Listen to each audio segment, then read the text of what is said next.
Hey, good morning. You're listening to Conservative Cat on Cities 92.9, the news and talk of Bloomington Normal. So do appreciate you tuning in this morning. It's 6:05 a.m. and I'm so appreciative. I hope you had a lovely Christmas yesterday. If you haven't checked it out, it's going to be archived on YouTube later today.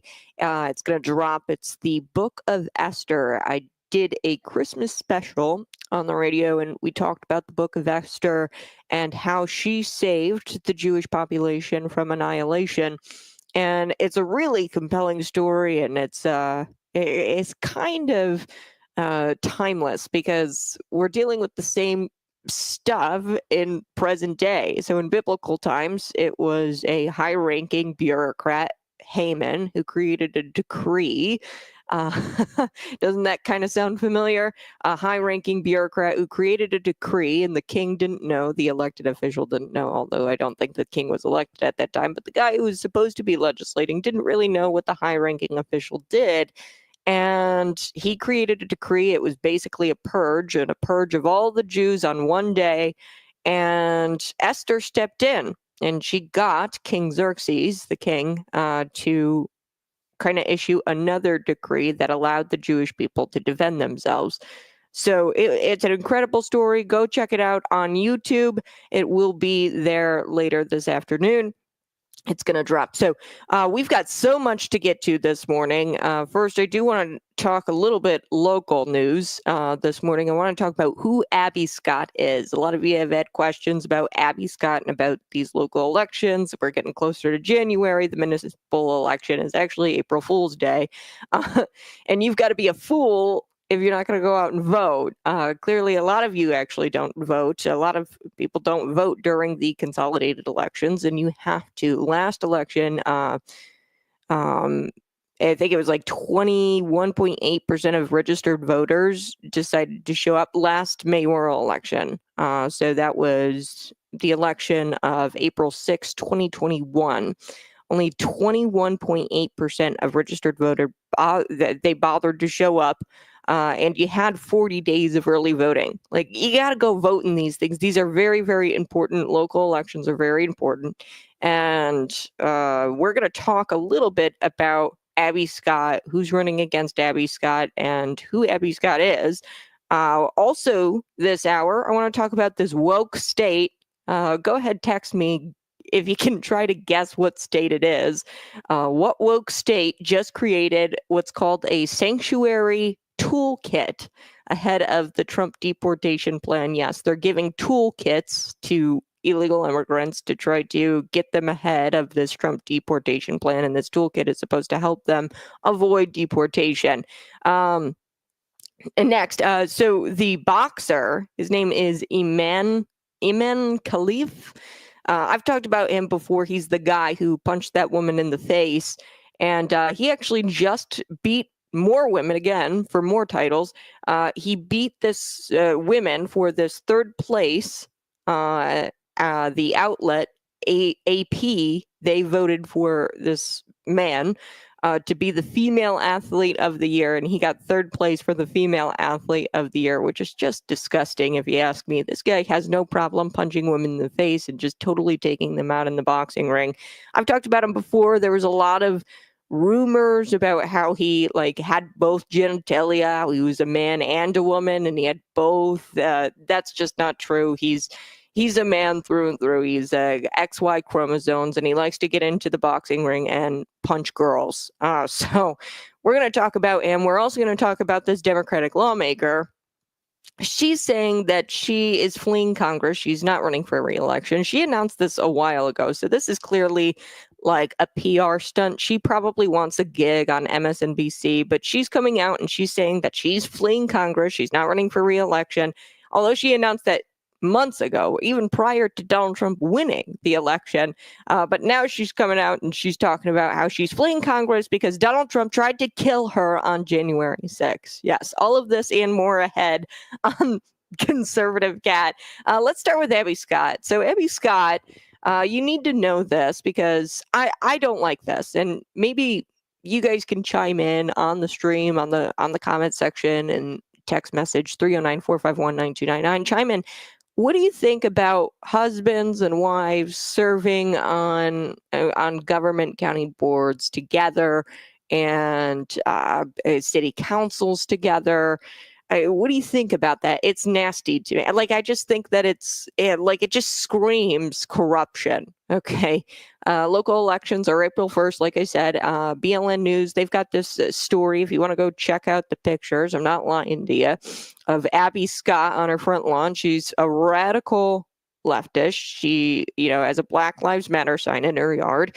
And then she's got an LGBTQ plus flag, not just the rainbow flag, but the one with the black and the brown and the trans triangle, right? You guys know what all the colors are on this flag, and she's got it hanging off the side of her garage.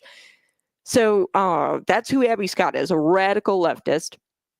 Local elections are April 1st, and she is married. Well, I don't even know if I guess she's married to this guy. She doesn't have his last name, Corey Byrne. So Corey Byrne, we know, serves on the county board, and she's going to be serving possibly as a city council member. So she is running. Let me look here. The April 1st race between Abby Scott and Roger Beddecker.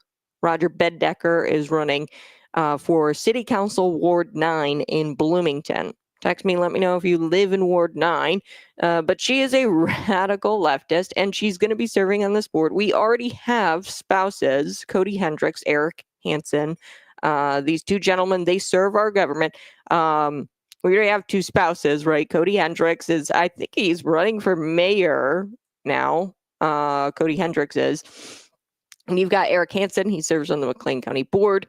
I don't like this. This means that there's zero diversity when you have spouses together. There's zero diversity because obviously, I'd imagine if you're getting married, you have similar political views. And if you are getting married and you don't have similar political views, I feel for you. I'm sorry, because I don't know how that works. Religion, politics, you got to make sure that you're in line, at least on those two issues, right?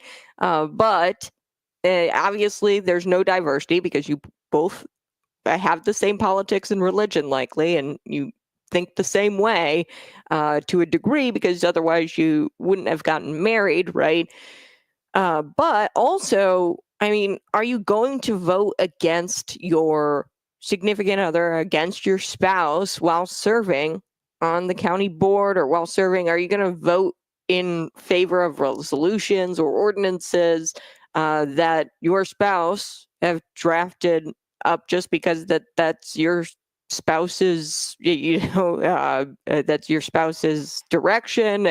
Are you just going to vote yes because it's your spouse? Like, it starts to call into question, are you serving the constituency and are you representing me, or are you just going to vote the way do everything your husband or your wife does on the county board or on the city council? Because the local governments, they work together. It doesn't matter that she's on the city council and he's on the county board.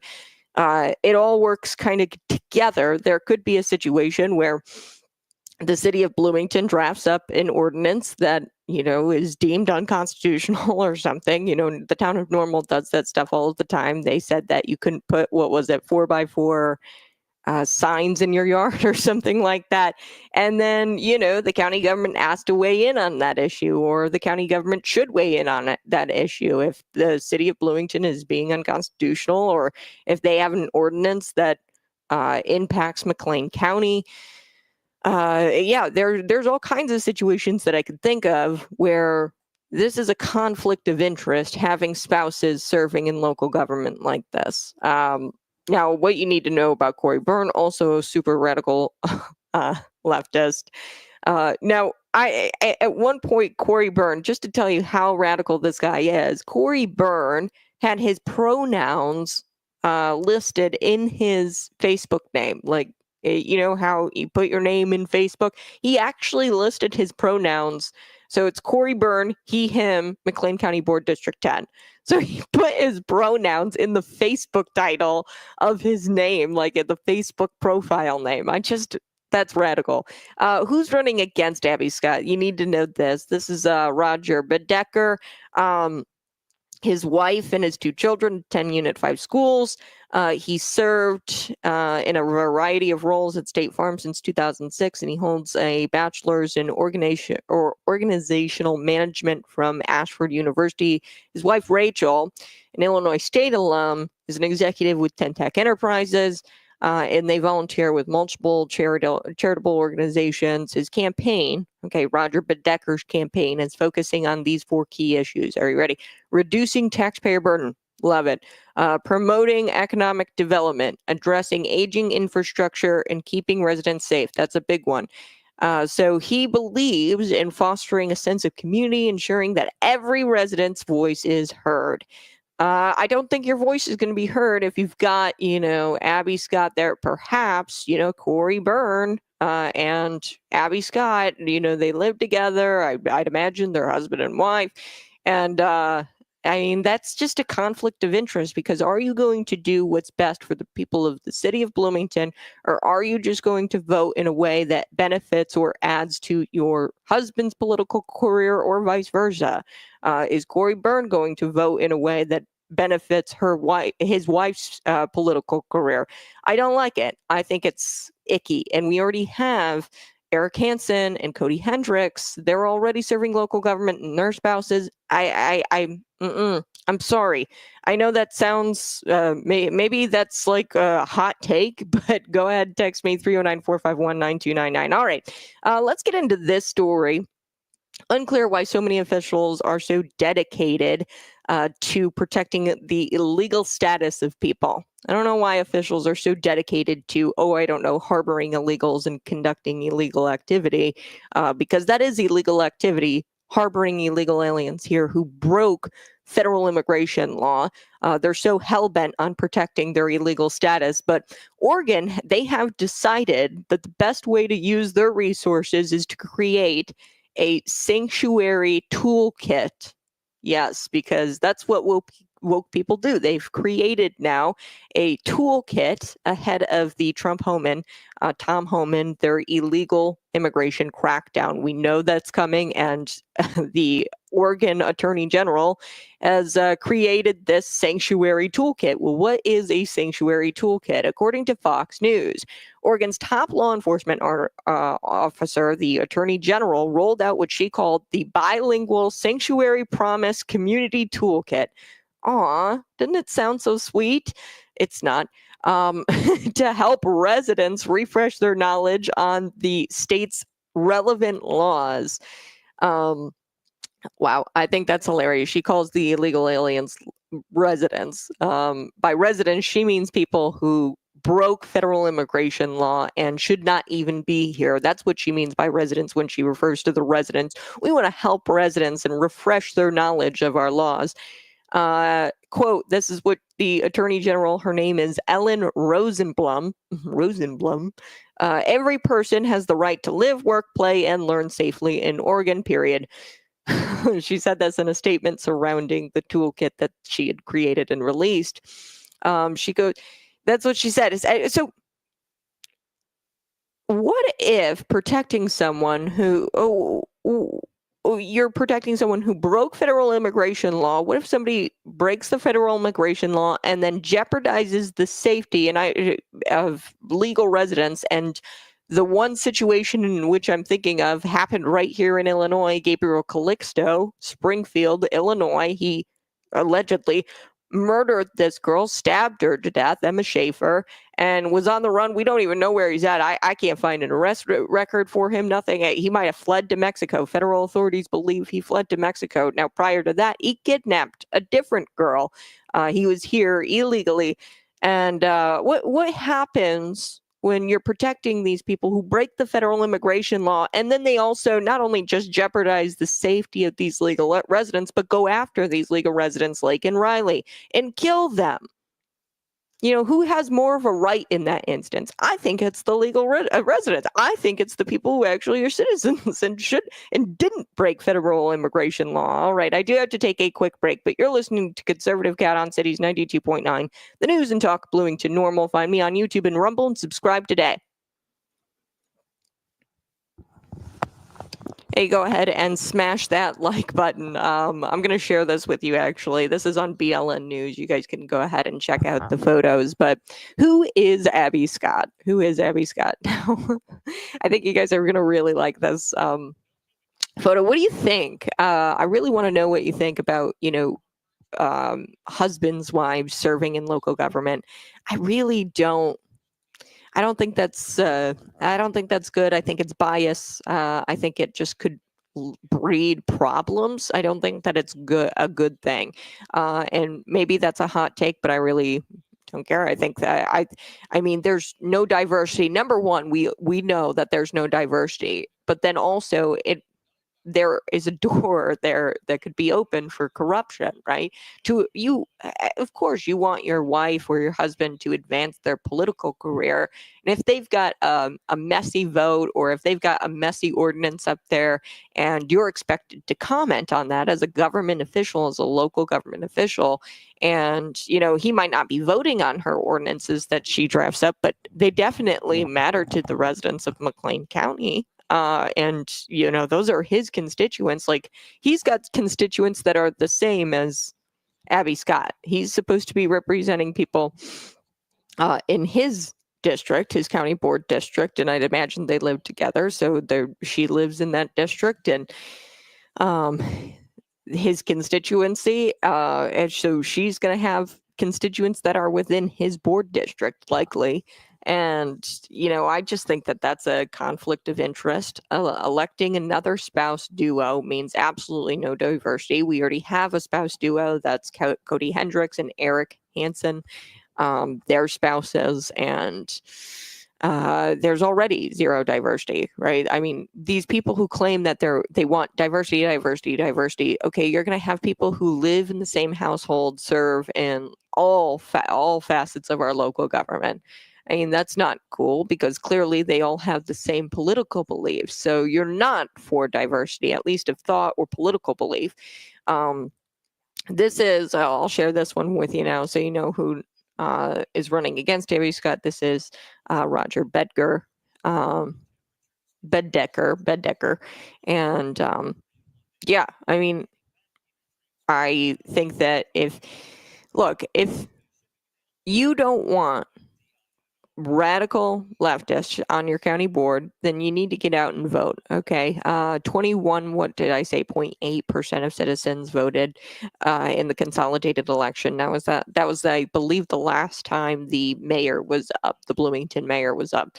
And that's just sad. You got to get your neighbors to vote. If you don't vote, your neighbors will, and the neighbors with the flag, the transgender flag with all of the different colors, they're going to get out the vote, definitely. Citizens cannot afford a dismal another dismal turnout. We have to turn out in this local election. When we come back, I'm going to be talking about Oregon. Oregon is obviously not protecting the rights of all residents. They're creating special rights for people who broke federal immigration law, and that does nothing to promote public safety. If you broke federal immigration law, what's going to stop you from breaking more laws? In fact, I would argue that if you broke federal immigration law, then you're more likely to break other laws, because if you broke federal immigration law, you're not here legally, so you're going to have to do under the table work. You're going to have to do under the table dealings when it comes to your residency and to your occupation. And if you're willing to break federal law, what kind of person are you? Really, what kind of person are you? You're probably a terrible person. This is why you probably are shouldn't be shocked when I tell you stories about many illegal immigrants who commit heinous crimes. I told you about one, I think, a couple of days ago, where this illegal immigrant, he was on the New York City subway and burned this woman alive, an illegal immigrant from Guatemala. So it shouldn't shock you when you hear these stories. Gabriel Calixto stabbing a Springfield woman, Emma Schaefer, what's his name? Jose Ibarra, I think is his name, who killed Laken Riley, hunted her down while she was on a run, and young girl, and she fought for her life, right? I mean, at what point are we going to say that breaking federal immigration laws, the type of person who's willing to do that is also the type of person who will go after residents, law-abiding residents, and promoting and harboring people who break those federal immigration laws. It does nothing to promote public safety, and it actually just destroys communities and it kills people. It kills people. So the toolkit, you guys are probably wondering what this toolkit is. It's like basically just several questions, FAQs, including, quote, how do I prepare myself and my family for encounters with ICE or federal immigration authorities? You know, they spent so much resources on this, probably a lot of taxpayer dollars, to try to figure out or try to, you know, put this toolkit out there for illegals. And I mean, all of these questions, like it's a toolkit, like I could easily Google these questions, right, and probably get the answer. Or how do I prepare myself and my family for encounters with ICE or other federal immigration authorities, or just ask ChatGPT or something, right? Why would you have to take taxpayer resources and draft up a toolkit? And, you know, it's really just a bunch of questions for illegals to ask themselves, you know, to avoid deportation of some kind.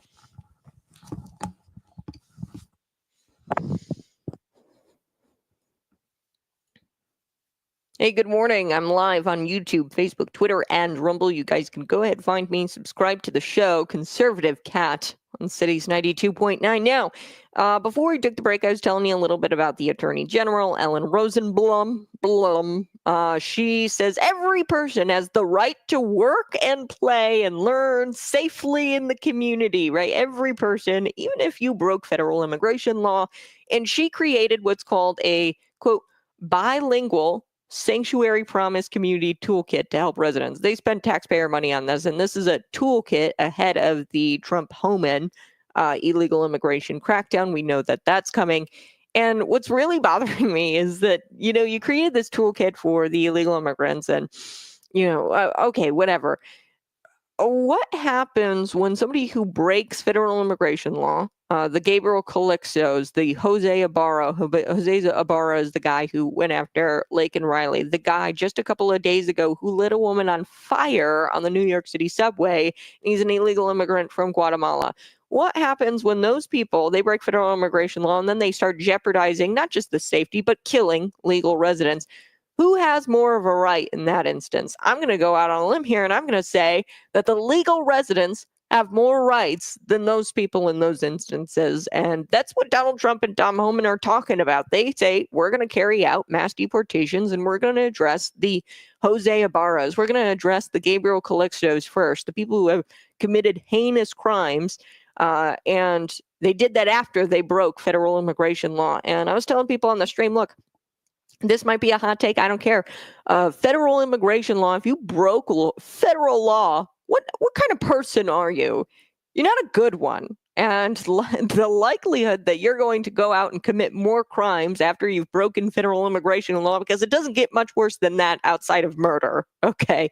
If you're willing to break federal law and enter a country illegally, not go through a port of entry, that tells me that you are pretty much willing to do anything. And that's why it shouldn't shock you when you hear things like a Guatemala illegal burned alive, this woman on a New York City subway. You shouldn't be shocked to hear that she fought for, I think it was like 8 minutes or something, Lake and Riley against her attacker. She was on a run and he jumped her and tried to rape her, right? And you shouldn't be shocked when you hear these things, because these types of people who broke federal immigration law, there's nothing really more outside of, like, murder's just a couple of steps up. Like, that's literally how I view this issue. I mean, we're not talking about jaywalking here. We're not talking about breaking the speed limit. You're entering a country knowing that that country has federal immigration laws and its national security, why we have those laws. And if you don't like it, change it. That's what I've always said. If you don't like the federal immigration laws, then change it. But, you know, it makes no sense why you would change it, because we have to remain sovereign as a nation. So Oregon is protecting the rights of people who broke federal immigration law because, yeah, that makes sense. They're not protecting the rights of all residents, law-abiding citizens. They're creating special rights for people who solely have broken immigration laws, and that does nothing, obviously, to promote public safety because these people are hooligans. They're hooligans who broke laws, and it shouldn't shock you to find out that, oh, hey, they're willing to break even more laws while they're here. So the toolkit in Oregon, and it's really dumb. Like, why would you spend taxpayer money on stuff like this? It's like a little pamphlet, I guess, with FAQs. These questions include, how do I prepare myself and my family for encounters with ICE or federal immigration authorities? Here's another one. Is there a place I can call to report ICE or other federal immigration authorities active right now in my community? Oh my God. You dial it up. Bring, bring. I see ICE. I see federal immigration doing their job. I'm scared. Like, I could only imagine what that phone.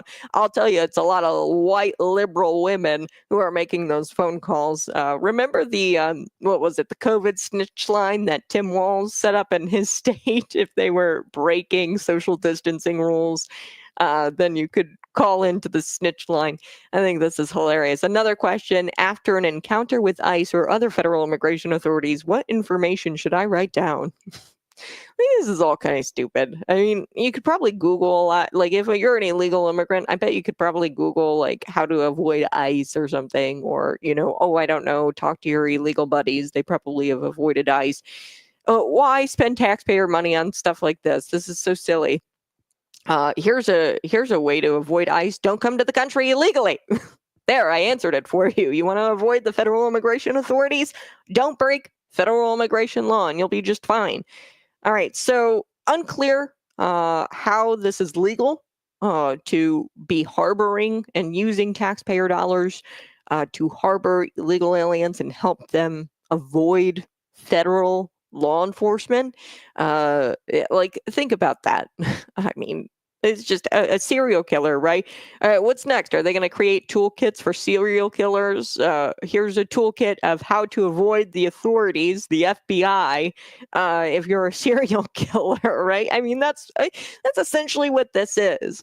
Okay, but these state officials, they're not going to be held accountable. This attorney general is not going to be held accountable, and they're blatantly disregarding federal immigration laws at the expense of Americans everywhere. And I'm just getting sick and tired of this mess, aren't you?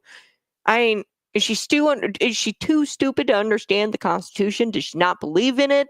I mean, you should be barred from holding public office in America if you get out there and you start harboring criminals. I mean, that should, but we no longer live in a normal society, in a logical society. And this is why we're in the mess we're in. This is why people are getting lit on fire on New York City subways. This is why the Lake and Rileys are found dead and can't graduate from college or get married. I mean, this is why we are in the mess that we are in. Our founding documents, they never afforded foreign nationals special rights. That's what this is. It's special rights. You get a toolkit on a how-to of how to evade federal authorities. It's deranged, and the attorney general is doing this. This is the top law enforcement officer of the state of Oregon, and she's actually protecting the special rights that they don't deserve. All right, I have to take a quick break, but you're listening to Conservative Cat on Cities 92.9. We're going to get to Imane Khelif. He's a boxer, and he has XY chromosomes, but he thinks that he has XX chromosomes, or at least he is pretending to, so he can beat up on women. He just won yet another competition. I'll tell you more about it next. Hey, go ahead and smash that like button. I'm going to take a quick sip of my coffee. Oh, yeah. That's good stuff. What'd you guys do for Christmas? Go ahead and let me know in the comment section. Toolkits, playbook, roadmaps, quite the scam. Yeah. Well, what's next? Like I said, I would say murder's probably just a little bit worse than, entering the country illegally. I don't know. I mean, I think it's all bad if you're breaking laws. But I mean, to a degree, right? If you jaywalk, if you speed, like those aren't things that make me turn my head. And drop my jaw or raise my eyebrows a ton. Now, breaking federal immigration law, this is a national security. Like, you have to think about why we have those federal immigration laws. Our Constitution lays it out very, very clearly that we as a nation have a right to our sovereignty, which means that we are a nation. You can't have a nation without borders. Okay, so there's border law, there's laws pertaining to how you should enter the country, and that should be a legal port of entry. Okay, so we have federal immigration laws to ensure our sovereignty as a nation. And, you crap all over the Constitution when you enter the country illegally.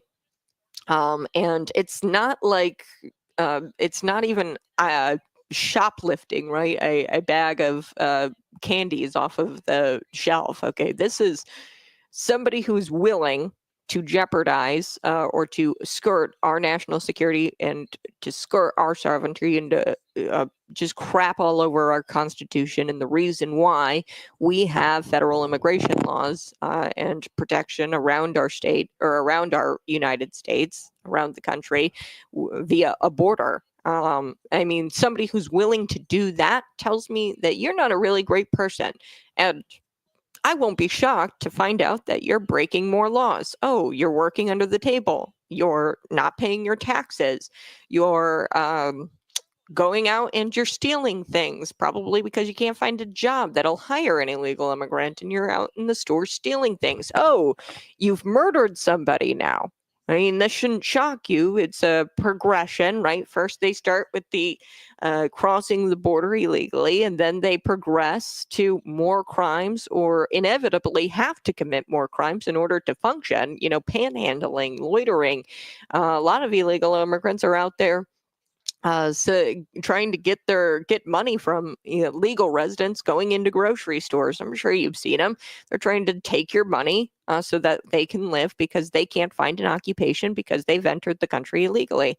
A lot of these illegal immigrants resort to maybe not panhandling, but prostitution. Illegal drug trafficking, gun trafficking, whatever it takes to make a quick buck because they can't legally do it. Okay, so I mean, yeah, toolkit, playbook, and like I said, the serial killer thing, that's a great example. I mean, somebody who, committed a crime, that's murdering people, murdered multiple people, and then you've got the FBI launching an investigation. And FBI is federal law enforcement, the Federal Bureau of Investigations. Here we have, the ICE, this federal branch of government, and they're conducting their investigations and mass deportations, and they're policing the law, much like the FBI, where they police the law. You can't kill people. And then, could you imagine if they released a toolkit or a playbook or a roadmap? Hey, serial killers, here's how you evade the federal authorities. Here's how you avoid the FBI and getting caught by the FBI. Like, really, that's what this is all about. And it's tragic. It's really tragic. But when we come back, we're going to be talking a little bit about this fella. XY chromosomes, by the way. And he's competing against women. And, for a journalist, how do you sleep at night? How do you take yourself seriously? You look in the mirror and you're a journalist, and how do you not burst out laughing at yourself in the mirror in the morning after you voted for somebody with XY chromosomes in a competition for women? That's what happened. So journalists, AP journalists, they have like this AP female athlete of the year. And this Imane Khelif fella, he got third in this competition, yet again, beating women in competitions. He beats women again after winning third place at in the AP Athlete of the Year awards. I'm going to get to the Fox News article here in just a second, but smash that like button, share this out with your friends, and subscribe to the channel, folks. Now, the people who got first and second, Caitlin Clark, who deserved it. She's a really great athlete. So there's that. But then also Simone Biles. She's a phenomenal athlete, also well-deserved, although she's painfully annoying, and I can't stand Simone Biles and her politics. But it is what it is. I would say well deserved. Okay, now you get to the third boxer. This is a gold medalist, Olympic gold medalist boxer, Imane Khelif. Now I've talked about him before. He had all kinds of controversy, I guess. His gender was called into question following a disqualification from a 2023 championship before a gold medal bout over gender eligibility issues. So he was disqualified because of gender eligibility issues. We're going to get to that story here in just a second. Smash that like button and share this out with your friends.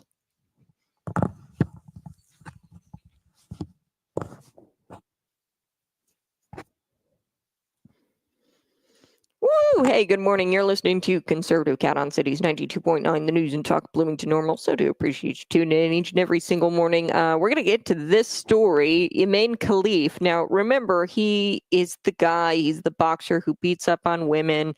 And he was just voted by journalists to be the female athlete of the year. He placed third in that competition. So yes, he's beating women again. I don't know how you as a journalist get up in the morning and you're like, oh yes, I am a great person. How do you take yourself seriously? You pop your head off the pillow, look in the mirror. How do you look at yourself in the mirror and just not start bursting out in a hysterical laughter? I mean, come on, are you a serious journalist? You really voted for somebody with XY chromosomes in a competition for women? Give me a break. So Imane Khelif, this guy, he won third place in the AP Female Athlete of the Year Awards. AP Female Athlete of the Year Awards. Caitlin Clark, she was named AP's Female Athlete of the Year, so she got first without much competition, but no one person who received votes was the cause of controversy over the summer. So over this past summer, there was a bunch of controversy with Imane Khelif. I think it was over the summer, where he's this male boxer. He's got XY chromosomes and he beat up on this woman and took the gold, right? And he's an Olympic gold medalist boxer, but he's in the women's division, right? So you've got 74 journalists, the Associated Press, and they voted for Caitlin Clark to be number one. Definitely well-deserved. She's a great athlete.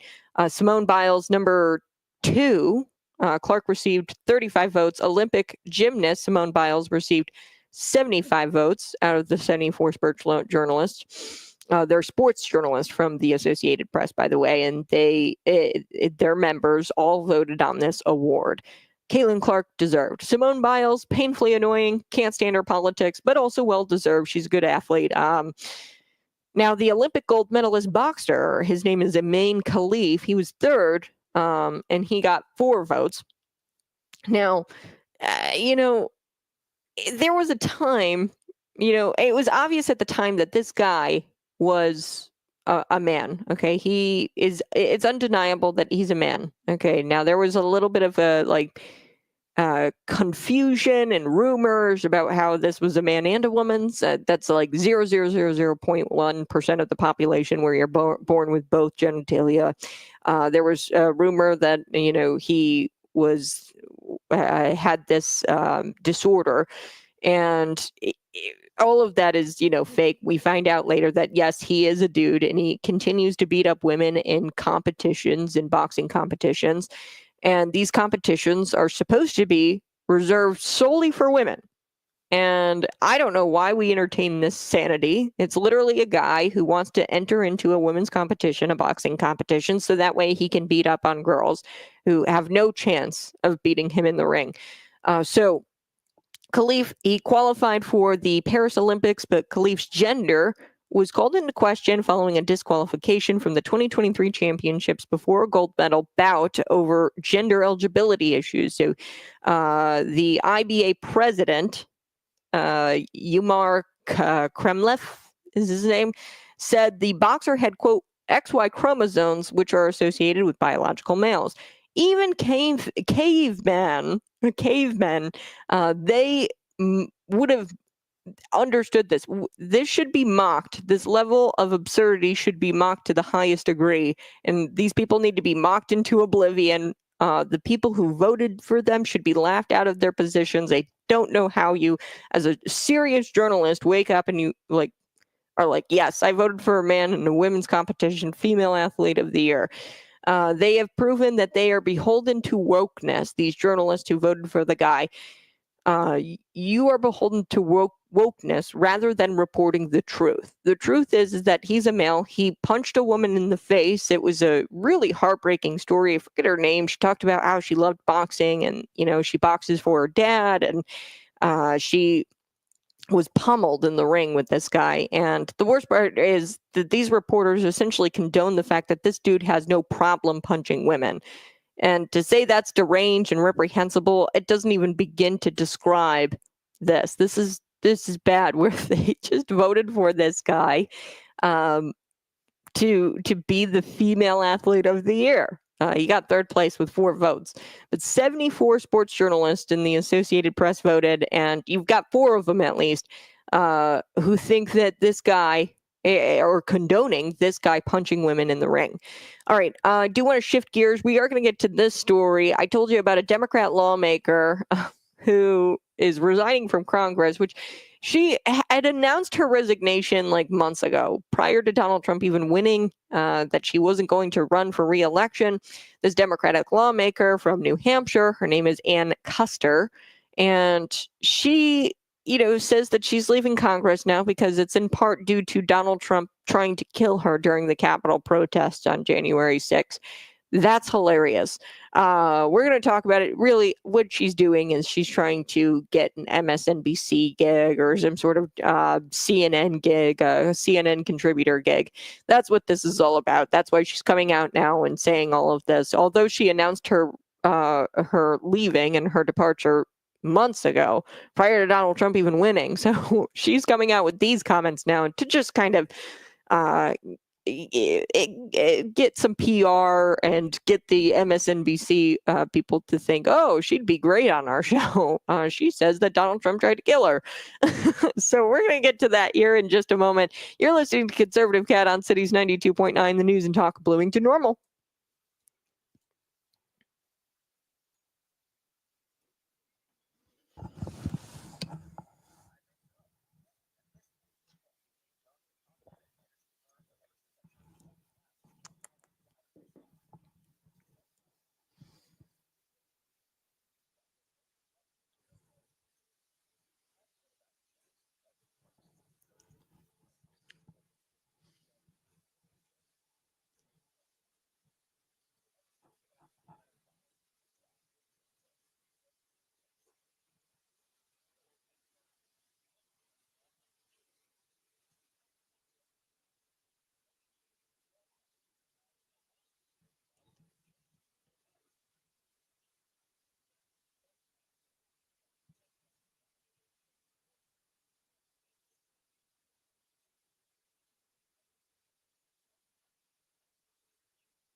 Woo! Hey, good morning. Before I took break, I was telling you a little bit about this. Imane Khelif, he's an Algerian boxer, and he goes by she, but he has XY chromosomes. And there were rumors, that he had both genitalia or whatever, and that's like 0.1% of the population. A lot of people don't have that disorder. But there are rumors that he had that disorder. He doesn't. He's definitely a male. And his gender was called into question back in 2023, the 2023 championships, and he was actually disqualified from those before a gold medal bout because he failed an unspecified gender eligibility requirements test. Okay, so he was not able to perform in the 2023 championships for the Paris Olympics. Okay, so he was disqualified, but then in 2024, this was the most recent boxing competition that he had, and Carini is her name. So Carini, you guys remember this Italian boxer, Angela Carini. She's Italian. She faced off with him in a 2024 match, and she was so tearful, and she had intense pain. There were a couple of punches to her nose. This guy has no problem punching women, which is just disgusting. She had blood on her trunks, and she said that she was going to refuse, or she did. She made a political statement by refusing to fight this guy in the ring. She goes, I felt severe pain in my nose, and with the maturity of a boxer, I said enough, and she just said that she wasn't going to finish the match. And she said this, if an athlete is this way, and in that sense, it's not right, or it is right, it's not up to me to decide, the transgender issue. If you're that way, it's not up to me. But I did my job as a boxer. I got in the ring and I fought. But there was no way I was going to try to go up against a man I wasn't going to win. And why would I die trying? You know what I mean? So she talks about, and she was heartbroken. She says that she boxed. My father taught me to be a warrior. I always stepped in the ring with honor, and I've always served my country with loyalty. And this time I couldn't do it because I couldn't fight anymore. So I just ended the match. So she knew she was no match for this guy in the ring. That's a little bit of background. Now this guy has been voted on by journalists, AP, the Associated Press, by journalists to be the female athlete of the year. Now, he got third place. In first place, it was the Caitlin Clark, and in second, it's Simone Biles. But he's up there. He's in the top 3 of female athletes of the year, and that's just disturbing.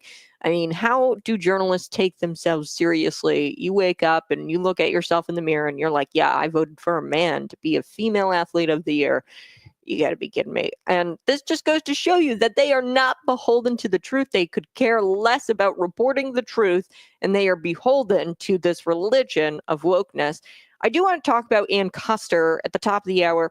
She, of course, is a squad member, and she's leaving. And we're also going to talk about Cori Bush because she's also leaving. She's a squad member who's leaving. She was actually voted out. I think she didn't even make it through the primaries. I got to double check that. But Cori Bush, she gave like a farewell speech, and all of the squad members, all 3 of them, showed up for her farewell speech. But Ann Custer, she did her best AOC impersonation, and she claimed in exit interviews that she was leaving Congress in part due to Donald Trump trying to kill her during the Capitol riots. No, quite literally, Capitol protests on January 6th. It was a bunch of people who walked into the Capitol. They were using cameras. They were tourists in funny hats, and they were ushered in by Capitol Police. And unfortunately, one of them were gunned down by Capitol Police officers, Ashley Babbitt.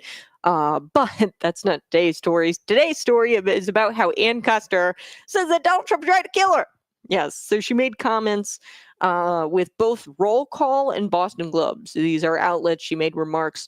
In her remarks, the former 6-term Congresswoman noted that she was retiring, and she wants to set an example for all of these old farts in Congress. We're talking the Mitch McConnells, we're talking the Dianne Feinsteins, these colleagues who just stick around too long. Okay, and I'm all for that. Yeah. Term limits, go you, setting an example, saying, hey, I'm going to get out now. I'm not going to seek re-election. But she didn't stop there, folks. No. She goes, many other factors are going into it, but that's just one reason why. I'm trying to set a better example for my colleagues who stick around a little too long. Yeah, clearly Mitch McConnell, he's being wheeled in and can barely move, and he's just like frozen there every time he gives a press conference. Then you got Dianne Feinstein. I'm pretty sure she like barely could move herself in this wheelchair. It's really sad. I don't know what it is about these octogenarian politicians sticking around. I just like leave, go relax. I know you have the money to go relax. But we're going to come back. There's more reasons why she didn't run for another term. One of them being that she thinks that Donald Trump tried to kill her at the January 6th protests on January 6, 2021. I'll be right back. You're listening to Conservative Cat on Cities 92.9.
Hey, good morning. So do appreciate you tuning in. Go ahead, smash that like button. We're going to be back at the top of the hour talking a little bit about the octogenarians and the septuagenarians.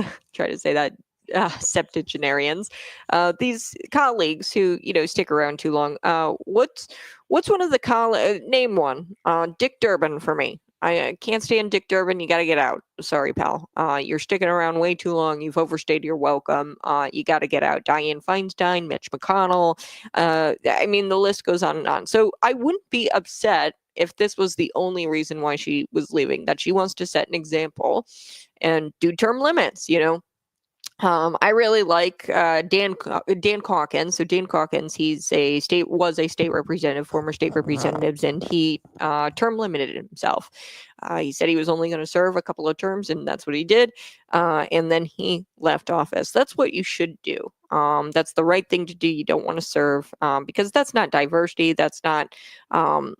It's not good. I'm all for term limits. And you've got this woman. She's a 6-term congresswoman, which, I mean, that's quite a bit of terms. But she left, and she said that she's retiring and she's not running for re-election.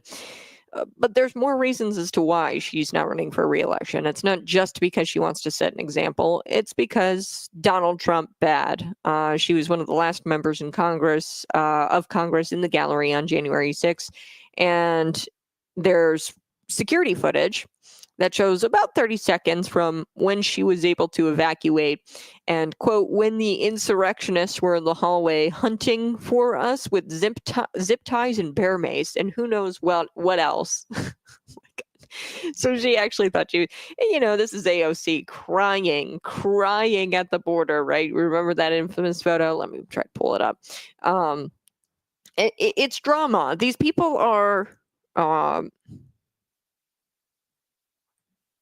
kids in cages, right? Remember that whole thing where she's crying and she staged this photo of her at this border or at the kids in cages or whatever, and she was like bawling her eyes out. Hold on, let me pull this up. I think it's cute. I think it's hilarious. I mean, these people are just drama queens, and they are political theater kids that never grew up, and they decided to go into public service, if you could call it that, whatever they do there. They decide to become elected officials. Here it is. You guys remember this. Total show, total act, right? Same with this woman. It's an act. She is now coming out and saying, now she announced that she wasn't running for re-election way prior to Donald Trump coming back. So clearly it had nothing to do with Donald Trump winning the election. She was going to retire before Donald Trump won the election, and she had announced that, and it had nothing to do with the insurrectionist in the hallway hunting me down with zip ties. And she's concerned. She goes, quote, "I just felt like he tried to kill me once, and I'm not available for it again." He tried to kill me. That's what Donald. Yeah, Donald Trump probably doesn't even know your name, lady. He probably doesn't even know you exist. So she reiterated her reasoning with an interview, in an interview with the Globe, and she attempted to downplay her original claim, saying that it was tongue in cheek. I mean, give me a break. Even if it's tongue in cheek, that's okay. You're like literally accusing somebody of like murder. Okay, your murder claim. It's not tongue in cheek. I'm not going to let you downplay because that's what you said. That's what you said.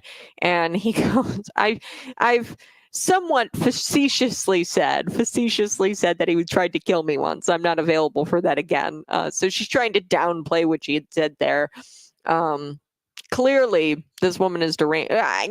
She's not deranged. She's trying to get a job at MSNBC, and she's trying to say inflammatory things to get her that job at MSNBC, which tells you all you really need to know about the media and these people on the squad.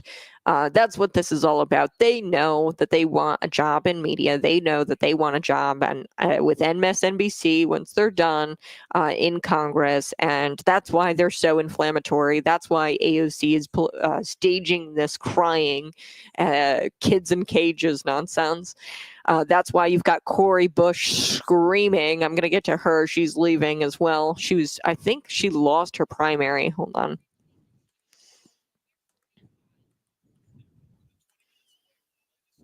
Yeah, she lost the primary. Dang, she didn't even get out of the primaries.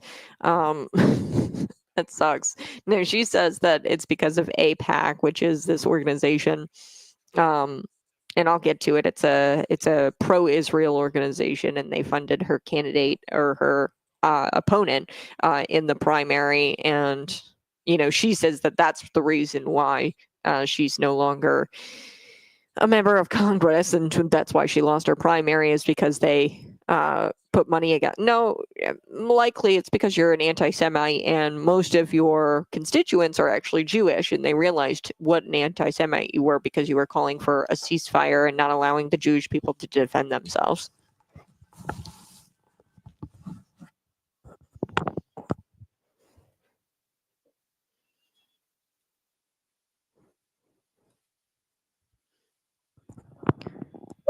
Woo! Hey, good morning. You're listening to Conservative Cat on Cities 92.9, the news and talk of Bloomington Normal. So do appreciate you tuning in every single morning, Monday through Friday.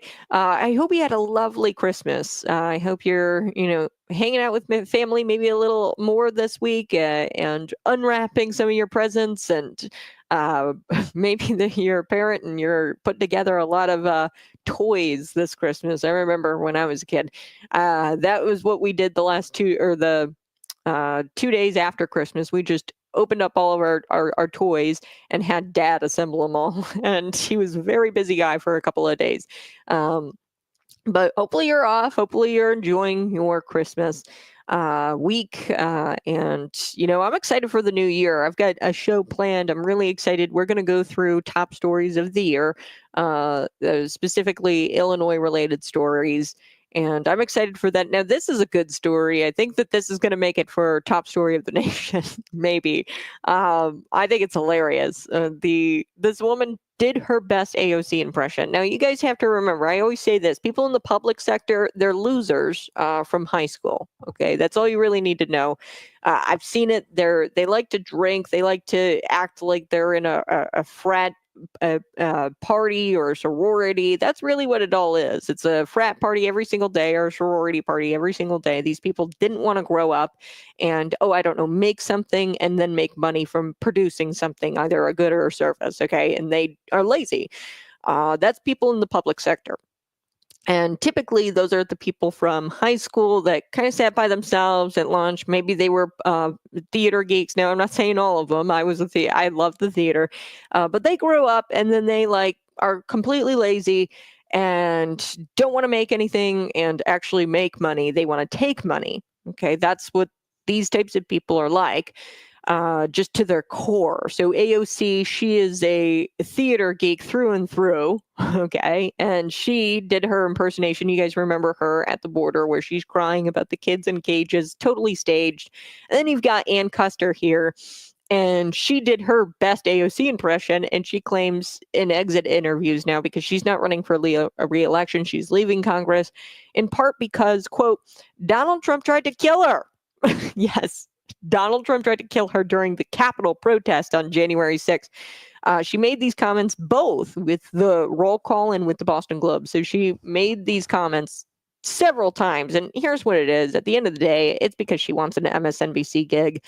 She's trying to be inflammatory on her way out. That's why all of these squad members are inflammatory. And then they stage these photo shoots of the kids in cages because AOC knows she's not complete. Well, AOC is one of those congressmen who I really think is just dumb to her core.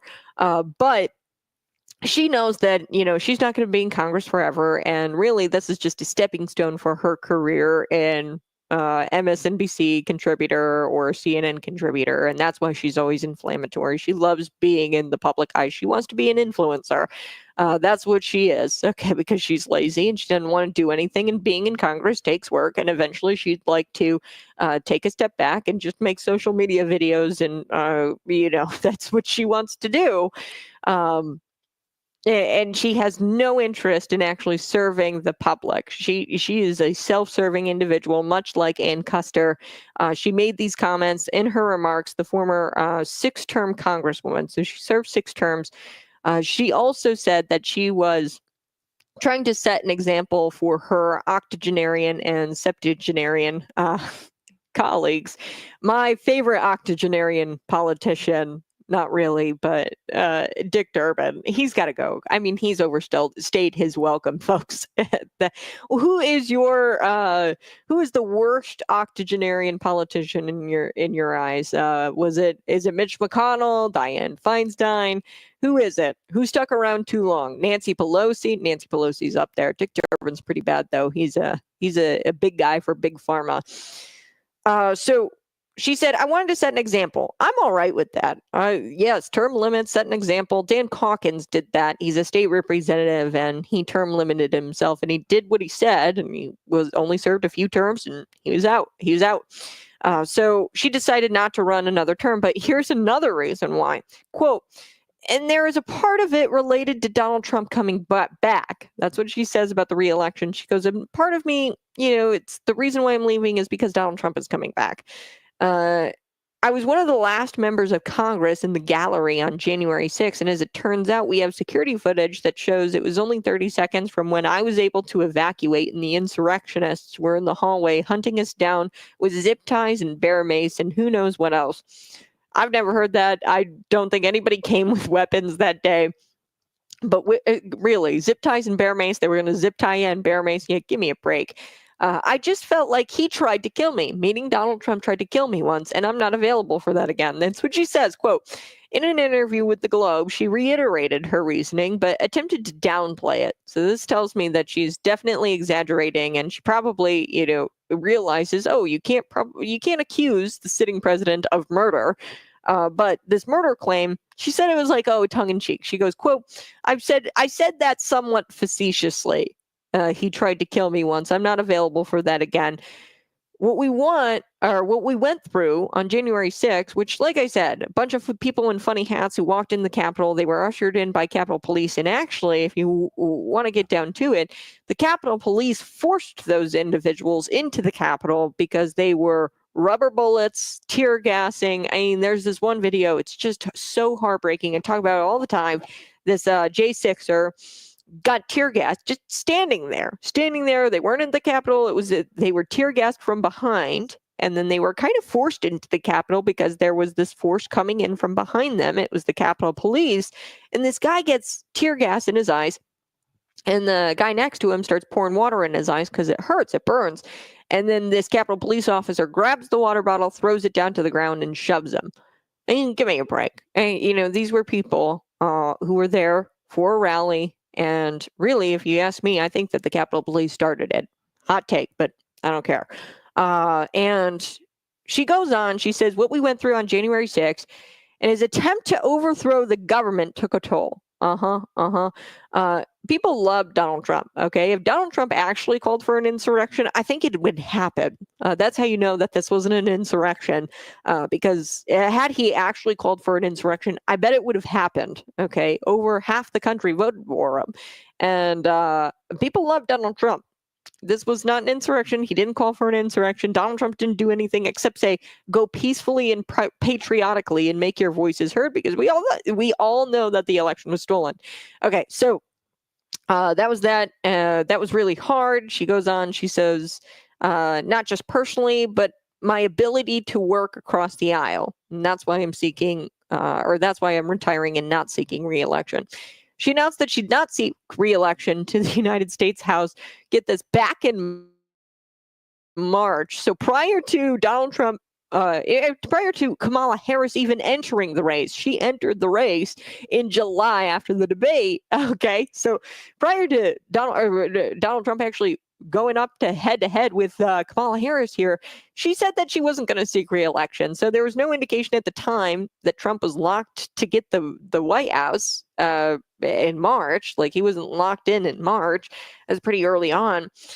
And, what? Did she think that he was, like, plotting his revenge against this woman? He's never heard probably her name. I'm willing to bet that Donald Trump has never even heard of her. What did she think? That Donald Trump was plotting his revenge against her and was going to kill her once he got back into the White House? I mean, I just don't get these people. And really, it's just, she's grandstanding. She's trying to make a name for herself. So Custer, she's going to be out by January 3rd, 2025. Trump's election will be certified, ironically enough, on January 6th. The New Hampshire Congresswoman has consistently been a big fan of hyperbole, like members of the squad, okay? And I told you there's a reason for that. It's because they want these cushy gigs at MSNBC or CNN. Custer's office released a video on the eve of the third anniversary of her party's version of Pearl Harbor. They compared to Pearl Harbor, 9/11, all of that. And the video showed her and a pair of House Democrats on the third floor of the U.S. Capitol and 3 protesters wandering down the halls. They didn't have weaponry. They were wandering down the halls. They looked like tourists. They were pointing at things. And she claimed, oh, that's evidence of the threat that Donald Trump poses to our democracy going forward. Yeah, a few people just walking through the hallway, right? Yeah, what a threat to democracy that was. Give me a break.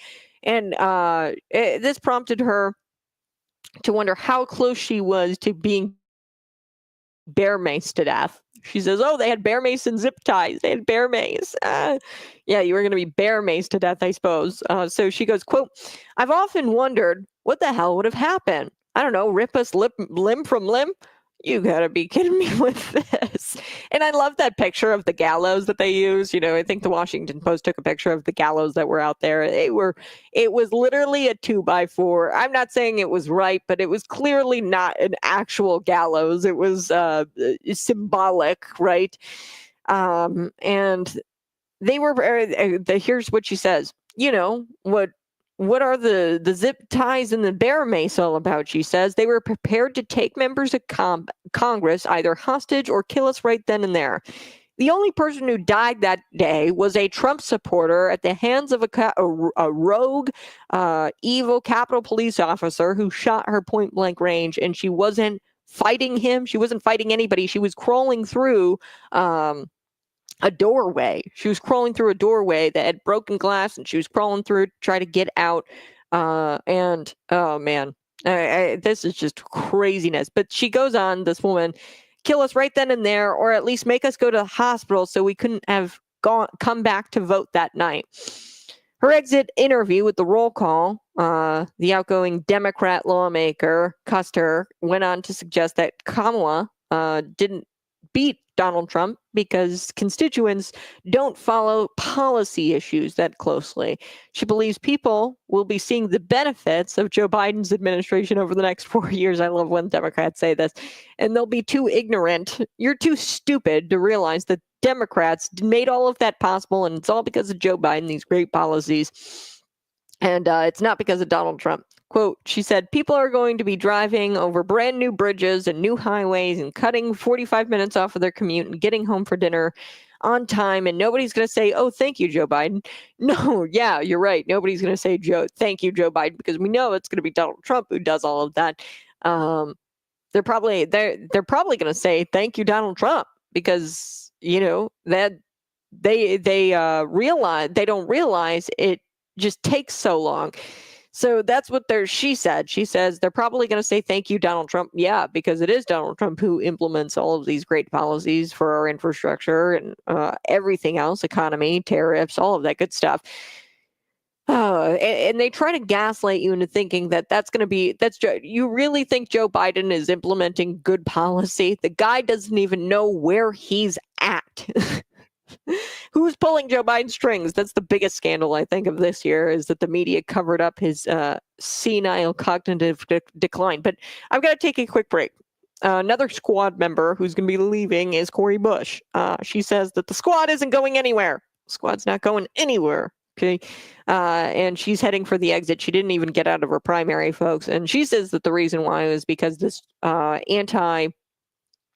Palestine or this pro-Israel group funded her opponent, which, yes, they did. But really, if you look at it, it's probably because you're an anti-Semite and you were calling for a ceasefire and not allowing, and you are totally for the Jewish people not defending themselves.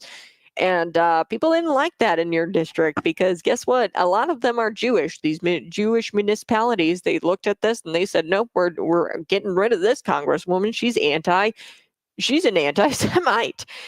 So we're going to get to that here just in a little bit. You're listening to Conservative Cat on Cities 92.9, the news and talk of Bloomington Normal. Find me on YouTube. Hey, go ahead and smash that like button. We're going to come back with Cori Bush. I'm going to talk a little bit about her and how she's exiting now. And this American Israel Public Affairs Committee, she says that there was a massive funding effort by this committee, and that's why she lost her position as Congresswoman and she lost her primary. No. The reason why you lost your primary is because your district has a large Jewish population, and they didn't like the fact that you were calling for a ceasefire.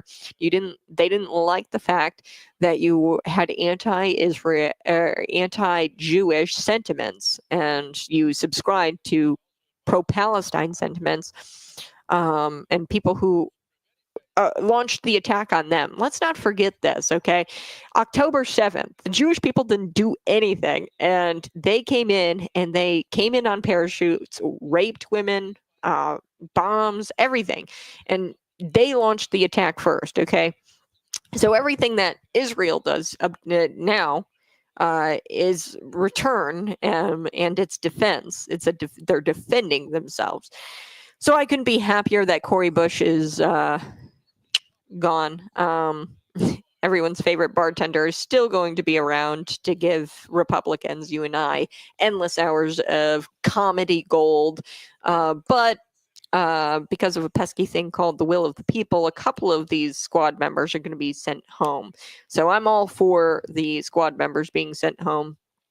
Because they can't do damage when they're home and not in Congress. So Bush stated, quote, I was unseated because I wasn't unseated because I didn't take care of my community.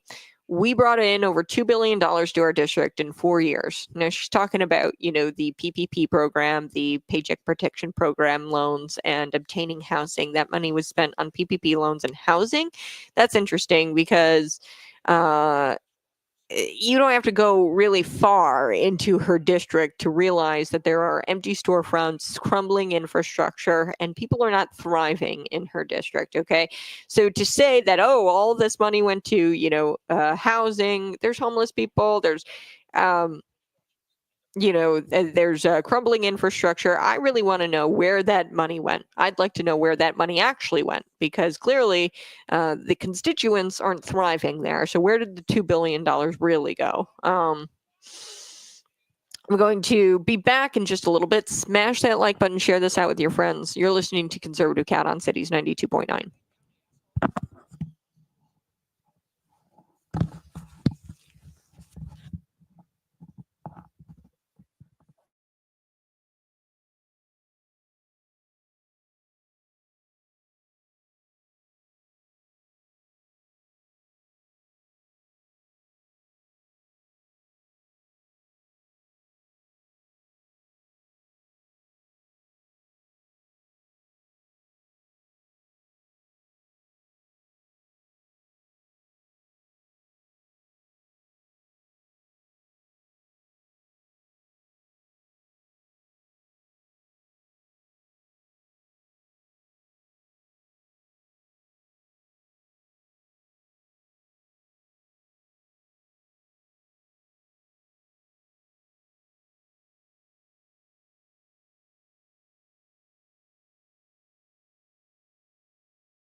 Whoa, whoa, whoa. Good morning. Hey, you're listening to Conservative Cat on Cities 92.9, the news and talk Bloomington Normal. So do appreciate you tuning in each and every single morning. Now, I hope you had a lovely Christmas. I really do hope you had a lovely Christmas. I did. I spent a lot of time hanging out with family. We actually didn't do any cooking. I really am a big fan of Cracker Barrel. I know, very stereotypical white gal, right? I love chicken and dumplings.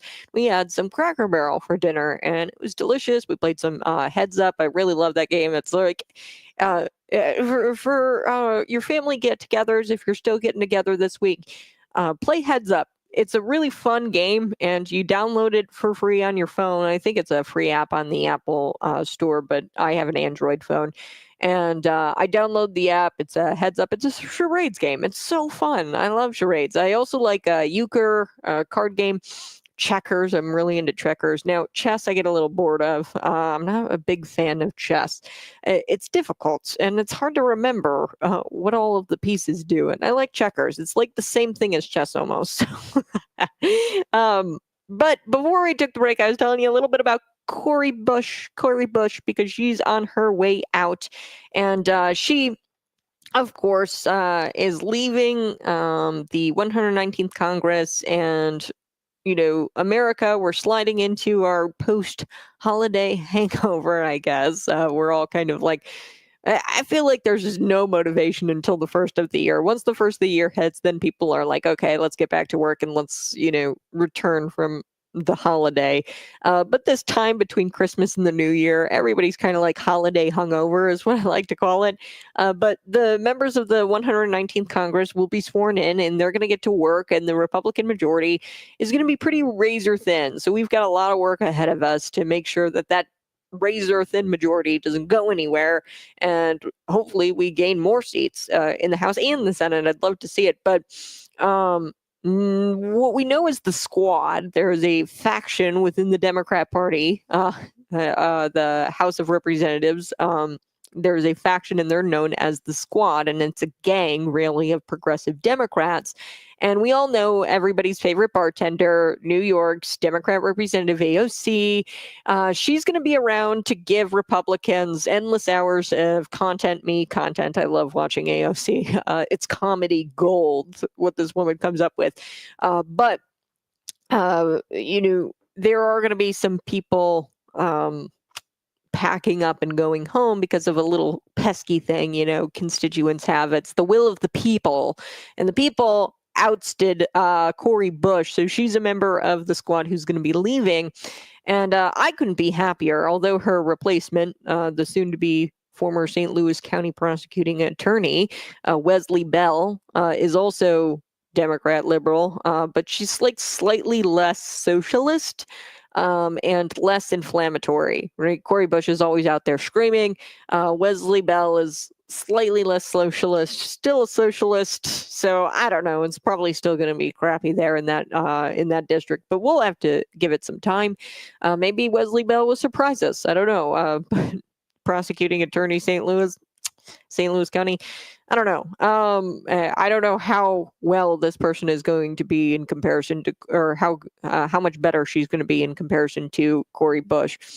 But Bush blames her primary loss. Now, Cori Bush, she didn't make it out of the primary. It's hysterical. But she lost. She blames her loss because of the funding. Now, there was a massive funding effort from AIPAC, which is American Israel Public Affairs Committee. Okay, now this is an organization, and they funded her opponent because of her position on the Israel-Hamas war.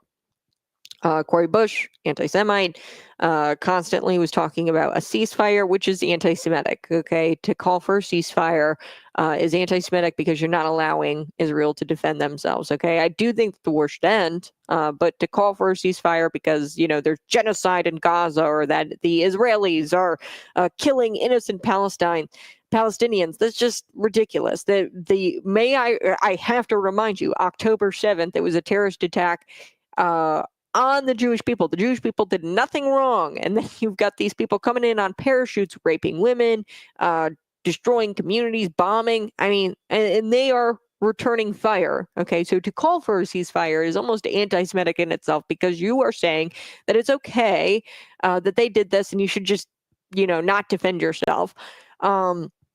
So the American Israel Public Affairs Committee, this AIPAC, campaign ads, they, it had campaign ads against Cori Bush, and she called them deceptive. She also goes on to blame her primary loss because of Republican money. She says Republican money was the reason why I lost the primary. It wasn't because I didn't take care of my community. Come on. Now, several municipalities within her district have Jewish populations of over 50%. Okay, so she is in a district that is predominantly Jewish, and that's why she lost. Her constituents voted her out because they thought she was an anti-Semite. She stated, quote, "I wasn't unseated because I didn't take care of my community. We brought in $2 billion to our district in 4 years," and she claims that her office helped her constituents with things like PPP loans, the Paycheck Protection Program loans. That was a big thing during COVID, and obtaining housing. Okay, so she got like $2 billion. Now, it doesn't take a rocket scientist to know that those $2 billion probably went to local government, public sector workers. I don't know where really that money went, because you go into her district, you're going to find out pretty quick that there's empty storefronts, crumbling infrastructure, a massive homeless problem. So What do you mean it went to housing? What do you mean it went to businesses? There's nobody around. That's abandoned. There's crumbling infrastructure like all Democratic hellholes. Where did the money go? I'd love to know where that money went. It clearly didn't go to your constituents because it doesn't take a rocket scientist to know that it didn't go to your constituents. You just walk into the district, right? Or drive around the district. So Bush, she also points to the Biden administration's COVID era eviction moratorium, which was it's devastating. You talk to Illinois landlords, they say I shouldn't be a landlord in Illinois. It's so unfriendly. They just dream of ways to kill babies here in this state, and then they dream of ways to screw over landlords. I'm convinced of that. There is just legislation after legislation after legislation passed out of the state house here in Illinois that is just so terrible for landlords, and it's just ban, requirement, mandate after mandate after mandate after mandate. And there was an eviction moratorium, and it was Joe Biden's administration COVID era eviction moratorium. It's you can't ban or you can't evict during COVID. And that was just terrible because now you've got things like squatters. You've got people who have become emboldened and they think that they are entitled to housing. And it's a human right. Housing is not a human right. I've discussed this several times. Food is not a human right. If somebody has to pay for it for you, if somebody has to provide you a service for you, and it costs money, then it's not a human right. Life, liberty, pursuit of happiness. If people try to end your life prematurely, even in the womb, that is a human right. You have the right to life. Nobody should be able to kill you. Nobody should infringe on your pursuit of happiness. That doesn't mean that they are required to make you happy. It's your pursuit of happiness that they shouldn't infringe on. So but yeah, so she says that the eviction moratorium was a victory during her time of Congress, which, like I said, it's a Biden administration thing. It really wasn't her thing. So she's trying to take credit for what the Biden administration did. And really, why would you want to take credit for that? Because it screwed over landlords big time. It's emboldened things like, or emboldened people like squatters to take over residents and take people's property away from them. And now tenants, aren't paying the rent since this eviction moratorium took place under the Biden administration. But she's taking credit for that. I don't know why you would claim that that's a victory and then also try to take credit for it because it's not you, it's the Biden administration, but whatever. She tried to portray her fellow squad members as the regular everyday person from our communities. Really? Have you ever met anybody like AOC? Now, I have in Bloomington, but they're all like elected officials and politicians. You've got Crystal Abel, Corey Byrne. They're very similar to AOC, but they're not your everyday constituent. The real people in these communities, they're nothing like the squad members, okay? I've only met a couple of people, and they happen to be elected officials.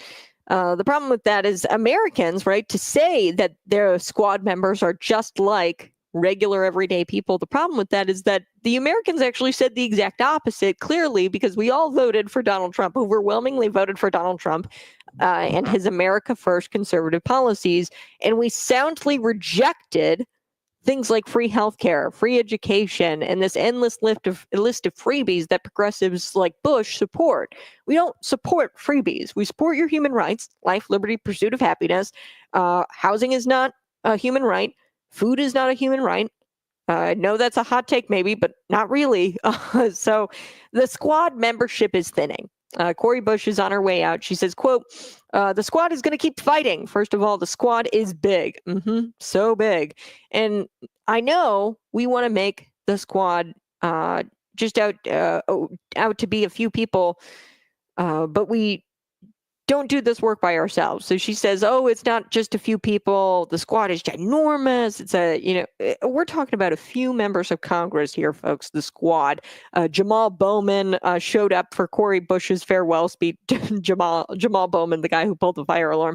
A grand total of 3 members of Congress, 3 people showed up for Cori Bush's farewell speech. So tell me again that the squad is bigger than it really is. It's 3 people, lady.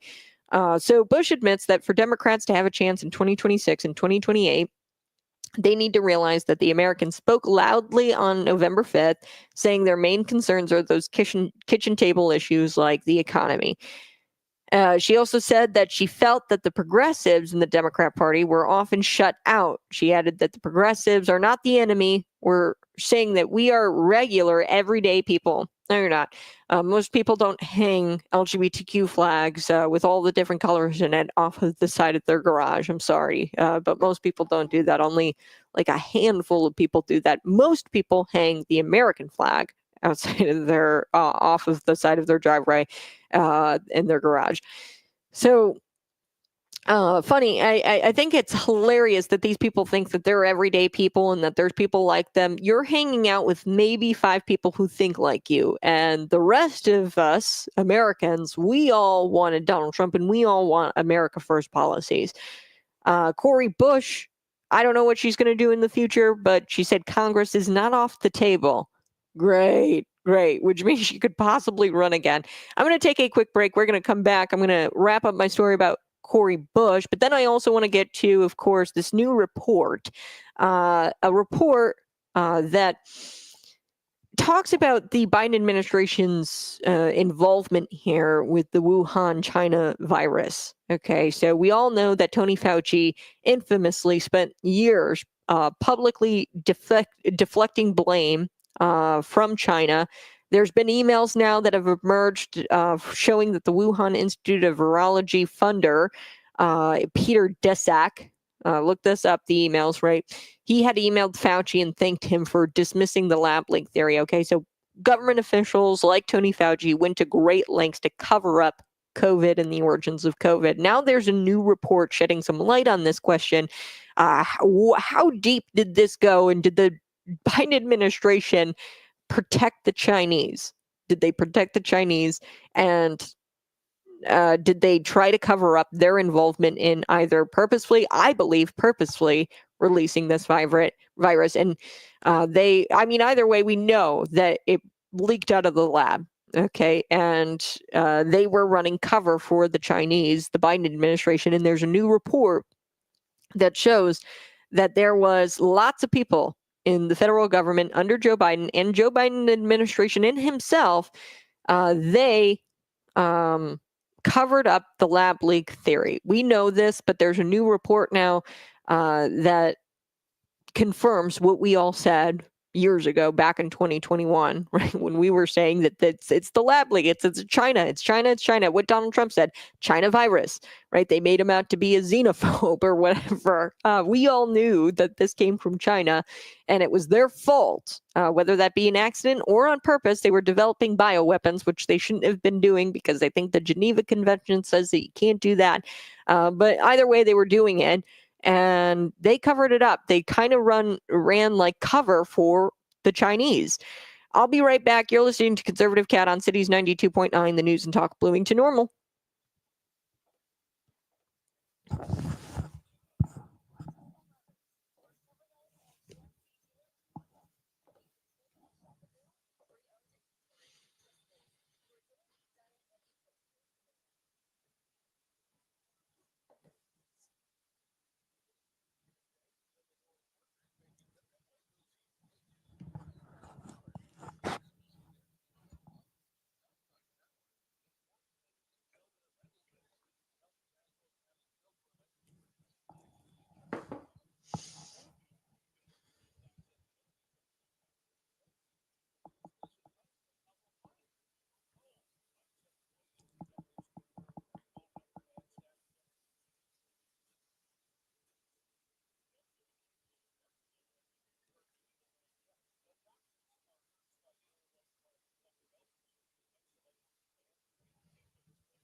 Influencer and commonly labeled.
pulling me away from my position as Congresswoman. All you did was take some of the strings off.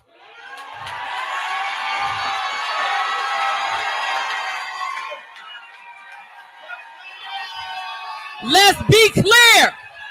Let's be clear. Let's be clear. Let's be clear.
we're going to do it all over again tomorrow morning. I appreciate you tuning in. Go ahead and find me on YouTube and subscribe to the channel. And we'll be back at it tomorrow morning. Bye and be blessed.